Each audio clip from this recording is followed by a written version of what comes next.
बिहार की राजनीति में अक्सर देखा जाता है कि जाति और जातिवाद को मद्देनजर रखते हुए जो है बिहार में चाहे विधानसभा का चुनाव हो चाहे लोकसभा का चुनाव हो तो हमेशा जाति और जातिवाद को बिहार में अक्सर बढ़ावा दिया जाता है।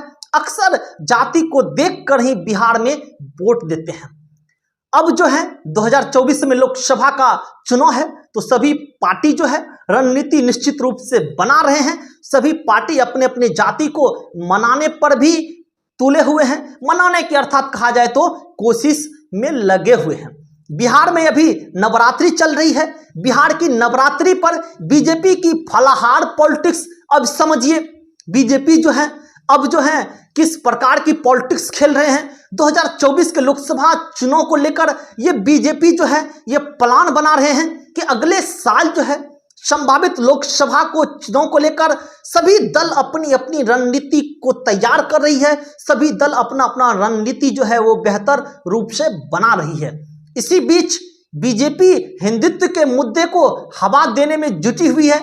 बीजेपी जो है हिंदुत्व के मुद्दे को बढ़ा चढ़ाकर हवा दे रही है। वैसे जैसे आरजेडी ने इफ्तार पार्टी देकर पूरे बिहार में सनसनी फैला दिया था कि किस प्रकार की राजनीति है। राजनीति अब धर्म पे होने लगा है। राजनीति कोई भी कभी भी किसी मुद्दे पर नहीं होती है। राजनीति कभी भी शिक्षा पे नहीं होगा। राजनीति कभी भी बेरोजगारी पे नहीं होगा। राजनीति कभी भी स्वास्थ्य व्यवस्था पे नहीं होगा। राजनीति अगर होगा तो राजनीति सिर्फ होगा धर्म पर और जाति पर। बिहार में राजनीतिक होता है। अगले साल होने वाले संभावित लोकसभा चुनाव को लेकर सभी दल जो है अपनी अपनी रणनीति तैयार कर रहे हैं। अपनी अपनी रणनीति में जुट गए हैं। इसी बीच में बीजेपी जो है हिंदुत्व को मुद्दे को हवा देने में जुटी हुई है। वैसे बिहार में इफ्तार को लेकर सियासत कोई नई बात नहीं है। राजद और जदयू के नेता जो हैं रमजान के महीने पर इफ्तार पार्टी का आयोजन करते हैं। इस नवरात्रि को लेकर जो है भाजपा के कई नेता जो है फलाहार का आयोजन किया है। भाजपा के नेताओं का कहना है कि अगर रमजान के महीने में इफ्तार पार्टी आयोजित की जा सकती है तो नवरात्र के मौके पर जो है सनातन धर्म के लोग जो हैं सनातन धर्म के लोग जब उपवास करते हैं तो ऐसे में फलाहार पार्टी देने में क्या बुराई है, ऐसा बीजेपी कहते हैं। में विधानसभा नेता प्रतिपक्ष विजय कुमार सिन्हा, प्रदेश के कोषाध्यक्ष राकेश सिन्हा, प्रवक्ता नीरज कुमार सहित कई नेताएं जो हैं फलाहार पार्टी की आयोजित की है, जिसमें पार्टी के नेताओं के अलावा जो है आम लोगों को भी आमंत्रित किया गया है। बड़ी संख्या में लोग जो हैं फलाहार पार्टी में पहुंच रहे हैं।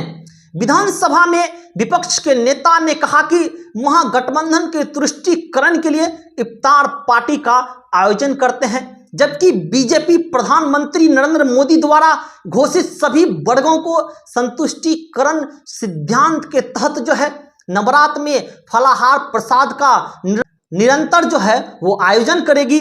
और बीजेपी का नेता कहते हैं कि सनातन विरोधियों को कहा जाए तो यह एक जवाब दे रहे हैं।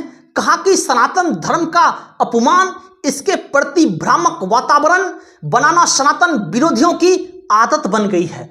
फलाहार का आयोजन करके हम जो हैं पूरे देश में एक पॉजिटिव संदेश देने की कोशिश कर रहे हैं कि हम जो हैं कोई जात पात नहीं कर रहे हैं, कोई हम हिंदू मुस्लिम नहीं कर रहे हैं। और यह भी कहते हैं कि माँ दुर्गा जो होती है वह शक्ति का प्रतीक होता है। वहीं जेडीयू के महासचिव राजीव रंजन ने कहा कि बीजेपी की शुरू से आदत है कि मस्जिद के इर्द गिर्द घूमना, मंदिर के इर्द गिर्द घूमना। बीजेपी नेताओं के पास कोई मुद्दा नहीं है।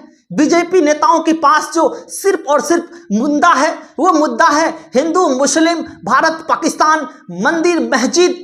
सिर्फ यही जो है एक मुद्दा बीजेपी नेताओं के पास बचा है। तो इसीलिए अब जो है बीजेपी नेता जो है वो सनातन का रूप देकर हिंदू धर्म का नाम लेकर फलाहार जो है वो शुरू कर रहे हैं। वहीं जो है बीजेपी के नेता जीवेश मिश्रा का कहना है कि आखिरकार जब आरजेडी जेडीयू इफ्तार पार्टी कर सकते हैं, इफ्तार पार्टी का आयोजन कर सकते हैं, तो अगर हम बीजेपी वाले फलाहार का आयोजन करते हैं तो इससे आरजेडी और जेडीयू को क्यों घृणा हो रही है, क्या वो लोग सनातन धर्म को नहीं मानते हैं? क्या लोग हिंदू धर्म को नहीं मानते हैं? क्या वो लोग हिंदू नहीं है? क्यों आखिरकार फलाहार को आप लोग जो हैं एक गलत दृष्टि से, एक गलत घृणा से देख रहे हैं? ऐसा बीजेपी के नेता जीवेश मिश्रा कहते हैं। फिलहाल इस पर आपका क्या राय विचार है, आप कमेंट करके जरूर बताएं।